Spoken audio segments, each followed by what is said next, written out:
Dans une de mes vidéos précédentes que j'ai réalisées sur cette chaîne, j'ai fait une vidéo en rapport avec les conséquences naso-sinusiennes et respiratoires des extractions dentaires. Un de nos abonnés nous a posé la question, celle de savoir, docteur, comment prévenir les conséquences naso-sinusiennes des extractions dentaires. Étant donné que nous avons sur cette chaîne la rubrique intitulée « La réponse à vos questions », c'est une rubrique dans laquelle nous répondons aux questions de nos abonnés. C'est ainsi, aujourd'hui, nous sommes venus pour répondre à la question d'un de nos abonnés qui s'appelle Rod Sidney Salakio. Nous allons répondre à sa question. Pour ceux qui me découvrent pour la première fois sur cette chaîne, moi je m'appelle Dr Moïse Kongolo. Ici sur cette chaîne, je parle de la santé et de la médecine parce que je suis convaincu qu'au-delà de tout ce que nous pouvons avoir et au-delà de tout ce que nous pouvons savoir, il est important que nous puissions être en bonne santé. Car sans la santé, tout ce que nous avons et tout ce que nous savons ne va rien.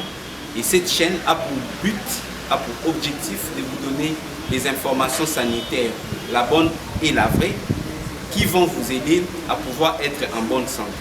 Et donc si vous voulez tirer un maximum profit de cette chaîne, je vous demande de faire deux choses. La première, c'est de vous abonner sur cette chaîne, d'activer la cloche en choisissant toutes les notifications pour que vous ne ratez aucune des vidéos santé que nous publions régulièrement sur cette chaîne qui vous apportera du bon contenu.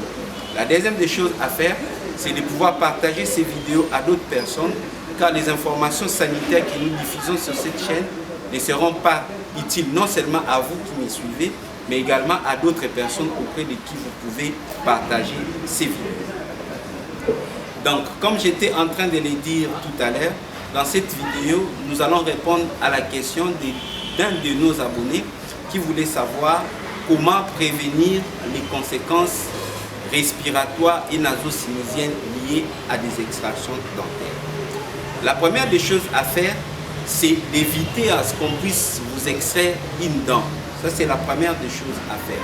Parce que lorsqu'on décide d'extraire une dent, c'est parce que la dent était malade et que vous êtes resté pendant longtemps avec une dent qui était malade et que la maladie a évolué, la maladie s'est aggravée et la maladie a atteint un stade où les médecins étaient dans l'incapacité de conserver votre dent. Et que la décision qui restait, c'était celle de pouvoir extraire cette dent. Donc la première des choses, vous qui me suivez, c'est que si vous avez une dent qui est malade, vous avez une dent qui a une carie, vous le savez que vous avez une dent qui est malade. Alors au lieu de rester à la maison et d'attendre à ce que la maladie évolue et arrive vers l'aggravation ou dans une situation qui va pousser les docteurs à décider d'enlever votre dent, il est temps maintenant d'aller voir les dentistes ou de venir nous voir, nous consulter pour qu'on voie dans quelle mesure on peut sauvegarder votre dent. Ça, c'est la première des choses à faire. La deuxième des choses à faire est que si vous n'avez pas encore de caries dentaires dans votre bouche, ce qu'il faut faire, il faut passer régulièrement voir les dentistes pour faire des consultations de dépistage. Parce que la carie dentaire en particulier, qui est une des raisons majeures des extractions dentaires, arrive à votre insu, sans que vous ne sachiez que la maladie a déjà commencé. Une consultation de routine de dépistage permettra aux médecins de pouvoir déceler la maladie lorsqu'elle est encore au début et qu'on peut la soigner, ou même lorsque la maladie n'a pas encore commencé, mais on a une tendance de développement de la maladie, le médecin pourra vous donner des conseils utiles qui pourront vous aider à prévenir la survenue de la maladie. Maintenant, s'il arrive que la maladie s'est déjà installée ou que vous avez déjà perdu la dent qui peut entraîner des conséquences respiratoires et naso-sinusiennes liées aux extractions dentaires et que vous avez déjà perdu votre dent, qu'est-ce qu'il faut faire? Pour prévenir ces conséquences, il faut vous faire remplacer votre dent que vous avez perdue. Ça veut dire qu'il faudra qu'on vous fasse ce que nous appelons une prothèse dentaire. Sur cette chaîne, j'ai déjà fait une vidéo en rapport avec les prothèses dentaires. Donc je vous recommande d'aller sur notre chaîne et voir cette vidéo en rapport avec les prothèses dentaires. Vous pourrez en savoir un peu plus sur les prothèses dentaires. Donc ce qui est recommandé, une fois que vous avez perdu des dents, vous devez remplacer votre dent naturelle perdue par une dent artificielle que nous appelons prothèse dentaire.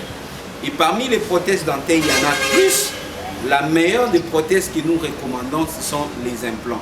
Parce que les implants vous permettent non seulement de remplacer les dents que vous avez perdues, mais surtout également de préserver l'os. Car lorsque vous perdez une dent naturelle, vous perdez non pas seulement la dent, mais également l'os sur lequel la dent s'est reposée. Et pour éviter la perte de l'os qui se résorbe au fil des ans, une fois qu'on n'a pas remplacé les dents, vous devez vous faire remplacer et cela vous permettra d'éviter les conséquences respiratoires et naso-sinusiennes liées aux extractions dentaires, mais pas seulement ces conséquences, mais bien d'autres conséquences qui proviennent à la suite des extractions dentaires que nous n'avons pas encore parlé sur cette chaîne, que nous parlerons certainement dans d'autres vidéos qui vont venir. Et donc vous, si vous avez des questions à nous poser en rapport soit avec cette vidéo ou en rapport avec d'autres problèmes dentaires ou d'autres problèmes de santé d'ordre général, nous vous recommandons de nous poser ces questions et nous allons nous donner la peine de vous répondre à ces questions parce que nous avons une rubrique spécialisée pour ça intitulée « La réponse à vos questions ».